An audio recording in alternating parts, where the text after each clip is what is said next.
Bloomberg Audio Studios. Podcasts, radio, news. It's just past 11 p.m. on the East Coast on Tuesday, March 5th. This is The Big Take. I'm Saleha Mohsin.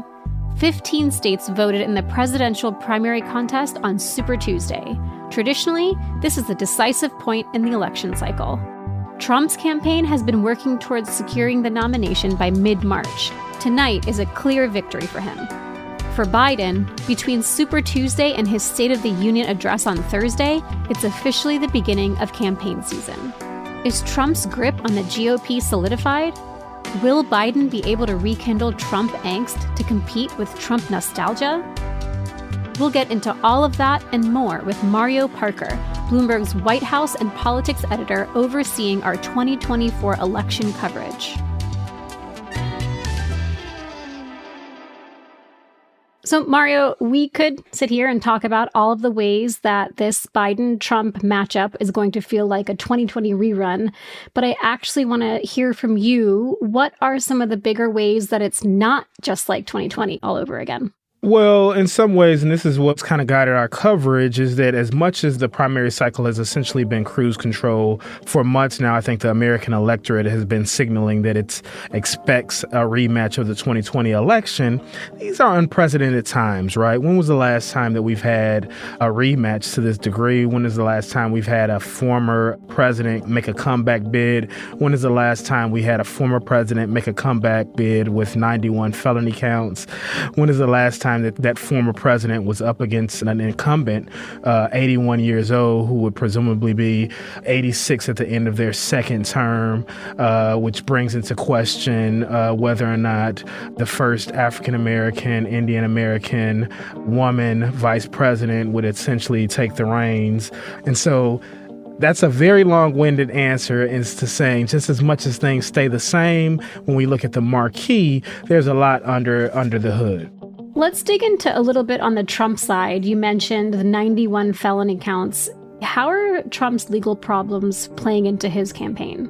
He's made the traditional campaign trail and his courtroom appearances one and the same. Some of the cases are delayed, for example. There's still the uncertainty as to whether or not they will take place before the election or after the election. We saw that the Supreme Court ruled in his favor that he could stay on the ballot. That was largely expected. But those sorts of challenges, right, one can expect to continue to kind of crop up during the course of the cycle. So we've obviously seen Trump sweeping primaries since the Iowa caucuses for the most part, and now Super Tuesday. Has there been anything about the beginning of the election cycle this year that surprised you?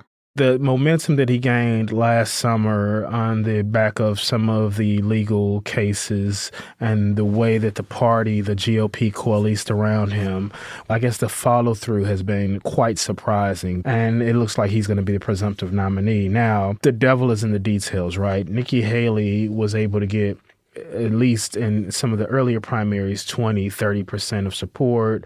And so the question now is about whether or not Trump still has some more work to do in terms of getting the rest of the party unified around him by November. I want to pick up on that theme about the interesting moment that the Republican Party is at right now, because it seems to be now firmly becoming the party of Trump. Do you think that Trump's grip on the party is solidified? Not only is his grip on the party solidified, but this completes his remaking of the party in his own image, right? So over the coming days, the Republican National Committee will vote as to whether or not to place his daughter-in-law, Laura, at the top of the committee, the primary apparatus for the Republican Party. He's handpicked almost every part, or had an impact on every part of the Republican Party at this point. Mitch McConnell last week stepped down. He was one of the most powerful leaders of the Senate in history. And he stepped down because he feels as though that he doesn't have a place in the party and a leadership role in the party anymore. And again, that's because he's directly at odds with the Trump doctrine. So I think what we've seen here with the sweep that you mentioned, Saleha, is essentially he's remade the party in his own image. What about policy? Are his policies now the Republican Party's policies officially? They seem to be. I mean, there's still semblances of the more traditional Republican stances, but look no further than just the House's inability to pass aid for Ukraine, right? This is something a few years ago that would have been anathema to the party that had touted itself as one for foreign policy, American leadership abroad, etc. The fact that the House still has yet to pass aid for Ukraine against Russia aggression, no less, kind of signals where we are with the party. So, Mario, do you think that the traditional Republican voter is going to fall in line and vote for Trump? Or do you think that they will stray and either go for Biden, a third-party candidate, or just not vote at all?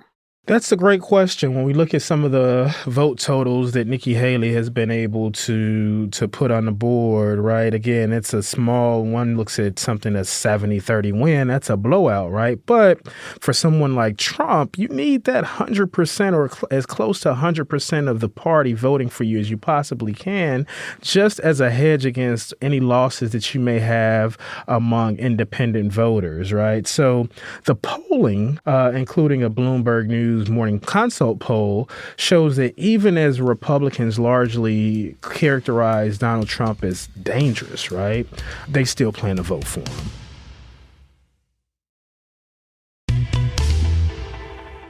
I've been talking to White House and politics editor Mario Parker about Super Tuesday and what Trump will face in this election cycle. I want to turn to Biden. We haven't seen Biden on the trail much leading up to Super Tuesday. Do you think that now that we're past that, we're going to see him actively campaigning? Yes, from what we understand, the president will pivot immediately out of his State of the Union speech on Thursday, hit the road, which is a traditional kind of posture from the president. He'll be going to Philadelphia, which is the key swing state of Pennsylvania. He'll be going to Atlanta, Georgia on Saturday. We know that that's a very hotly contested swing state as well.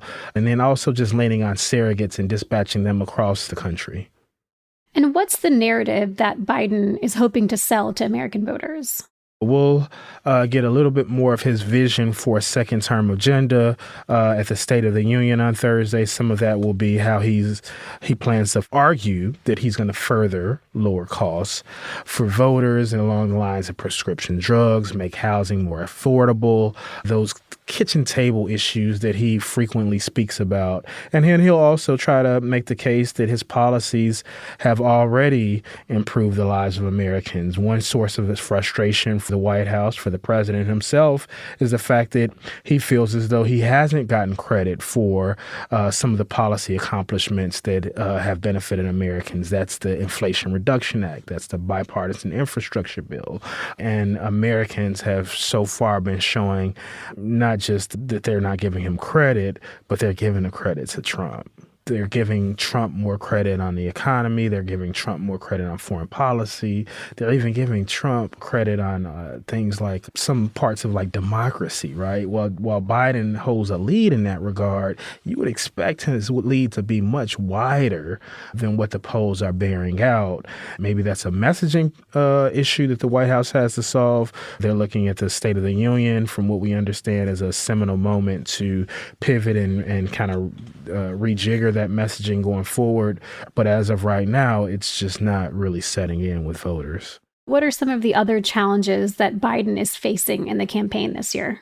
Well, I think the subtext to some of this is his age. There's just no way around it. Even Democrats in polls express concern about whether or not he's fit to serve a second term. And again, this is to the frustration of the campaign as well and to the White House as well. But Americans have this view of Biden that he's much older than the 4 years that he has on Trump. I want to ask the same question I asked earlier about Trump. Do you think that traditional Democratic voters are going to fall in line and vote for Biden? This is where it gets tricky. The calculus on the Biden side is a little bit different than the calculus on the Republican side. On the Biden side, the Biden campaign, they want to rekindle the angst that the electorate had toward Trump some 4 years ago. And right now, what they're confronted with is just this odd nostalgia for the Trump years that, oh, you know what, it wasn't as bad as I thought it was. And so now you've seen people kind of go back in Trump's column. Are there specific policy issues that you see Biden leaning on in order to convince voters that he's the best choice? He'll lean on democracy for sure. And if Trump has made his campaign synonymous with America first, Biden has essentially made his campaign synonymous with saving democracy, not just here in the U.S., but also in places like Europe, where, again, he's advocating for sustained and continued aid to Ukraine and made that an existential issue, right? He'll, again, try to mention costs. He'll try to lean into his blue-collar background and talk about how he's lowered costs on prescription drugs, how his policies have worked to lower the rate of inflation. And then just in terms of just social issues, you'll expect him to lean on that. This past weekend, he spoke more about the George Floyd Policing Act. You'll see him make entreaties to Black and Hispanic voters, voters of color at large as well. You'll see abortion. I would be remiss if I didn't mention that abortion will feature prominently, particularly given that every couple of months, the issue flares back up with Alabama being the latest with IVF. And so you'll see him campaign on advocating for women's reproductive rights. So you've laid out what Biden's obstacles are on the road to re-election, but Bloomberg News has reported that Biden donors have committed more than $700 million to help him to beat Trump, and that is on top of $130 million that his campaign reported that they had at the beginning of February. Mario, do you think that considering everything that Biden is up against with Trump and the obstacles within his own party and campaign and messaging, that is a competitive war chest? Absolutely. You would rather have more money than not in this instance, right? In 2020, part of the reason that Trump's campaign was undone in the final months was essentially they ran out of money. They had to go dark on advertising in some of the key swing states that we've mentioned, and Biden was still flush with cash. It seems to be bearing out this time as well. There are reports out over this past weekend how the Trump campaign has been minding money a lot more closely than previous cycles. When we get into that September-October window, right, where Americans are super attuned to the election, if you're Biden, you're able to advertise in those airwaves and get your message across. What about Trump? How does Biden compare to the fundraising that Trump has done and what his war chest looks like? Well, Trump's war chest is considerably smaller. There's been the reports, including our own, about how much money his super political action committees has been devoted to or funneled toward some of his legal woes. As we just mentioned, those legal woes aren't going to go away. And so money is finite, right? That's money that could have otherwise been going to North Carolina, Arizona, Nevada, Michigan, that they won't necessarily have. So on this podcast, we've previously covered how GOP donors were reluctant to get behind Trump before and even during the early primaries. Do you think that that's going to change now? That part is a bit unclear. There's still seems to be big dollar donor concern about being associated with Trump. During the primary, they were solidly with Nikki Haley. We know that Trump's made a threat to those donors saying anyone that continues to fund Nikki Haley's campaign isn't MAGA and won't be welcome should he get another term in the White House. We'll see whether or not that type of threat will impact whether or not the deeper pocketed donors come back to him during the summer. Let's talk about some of the smaller donors and the regular voters who give money to campaigns. Trump has essentially cast himself as the fighter for these everyday Americans who aren't rich. He's got a juggernaut in terms of small dollar campaign donations. Those retirees, those, as you just mentioned, aligned with more blue-collar union workers who have been more willing to chip in $30, $50, $100 here and there. They vote with their money in some ways. And so we see the fundraising appeals when Trump goes to court or if some type of legal development happens and Trump's blasting out a text message to those individuals, they're answering the bell, but with, again, increments of $15, $20, $30, $50, $100. Biden has the deep-pocketed voters. He goes out to California, Los Angeles, San Francisco pretty frequently to raise money, and he's been quite successful doing that. But in terms of tapping in and translating that energy that we see from the Trump folks into tangible money, Trump's been pretty good at that conversion. Mario, do you think that we might see voter turnout drop this election, given how unhappy and unsatisfied people are about the options that they've got? 2020 was an election in which was held amid a 100-year pandemic, spilling over and dovetailing with the country's largest reckoning on race in some 50, 60 years. All those things led to just record turnout, mail-in voting, just an electorate that was extremely engaged. Now you can kind of see the apathy, right? So this election is looking a lot more like 2016 than it did in 2020. And 2016 was a lower turnout election. All right. Mario, thanks so much for joining. This was great. Thanks for having me. It was great. I look forward to joining again anytime. Thanks for listening to The Big Take from Bloomberg News. I'm Saleha Mohsin. This episode was produced and fact-checked by Julia Press. It was edited by Aaron Edwards and Michael Shepard. It was mixed by Alex Sugira. Our senior producers are Naomi Shaven and Elizabeth Ponso. Nicole Beamsterboer is our executive producer. Sage Bauman is Bloomberg's head of podcasts. You can find The Big Take in print, too, on the terminal and Bloomberg.com, featuring the very best of Bloomberg's in-depth, original reporting around the globe. Please follow and review The Big Take wherever you listen to podcasts. It helps new listeners find the show. We'll be back tomorrow.